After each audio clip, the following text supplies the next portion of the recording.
Hello, friends.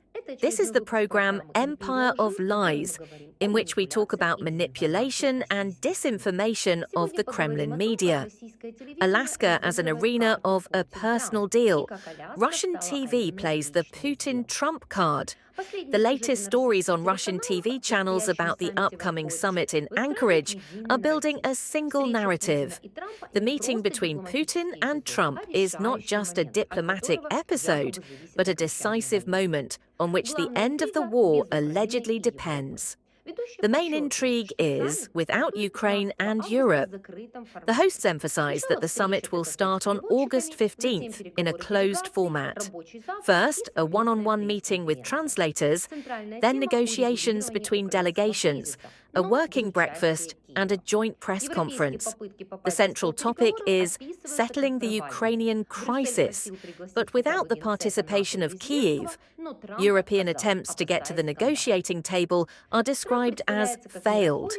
Brussels asked to invite at least the NATO Secretary General or Zelensky, but Trump refused, fearing a scandal.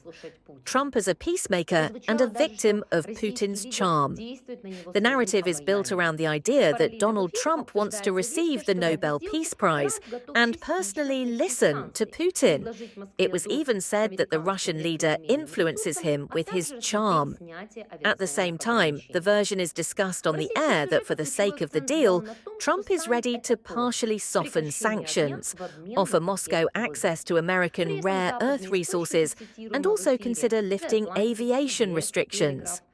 From conflict to bargaining. In Russian stories, the key emphasis is placed on the fact that the summit is a bargain, a ceasefire in exchange for a package of benefits. At the same time, Western sources cited on the air, the Atlantic CBS Telegraph, are interpreted as an indirect admission that the cession of Ukrainian territory is inevitable. Donald Trump is tired of his calls for a ceasefire being ignored and has started to systematically use harsh rhetoric against the Russian president for the first time. Last week, Trump imposed sanctions on one of Russia's key trading partners, India. Putin needs to buy time to change the course of the conflict. So the former KGB spy offered Trump what the American president had been seeking for months, a face-to-face meeting to discuss ways to end the war. Trump readily agreed. The backroom bargaining between Putin and Trump could end with a deal in Moscow's favor, according to the American television channel CBS. Trump is preparing Europe to accept the inevitable. According to Axios, the American president said that the cession of Ukrainian territory is necessary. At the same time, Trump is trying to put pressure on Moscow. Propaganda Logic 1: Marginalization of Ukraine. Zelensky is presented as a risk factor that could disrupt the negotiations. 2. The division of the West, the EU is portrayed as a weak supplicant, removed from real decisions. Third, legitimization of the bilateral format. Moscow-Washington are positioned as the only entities capable of stopping the war. 4.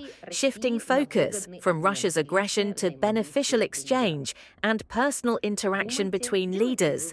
You have been on the Empire of Lies program. Don't let yourself be deceived.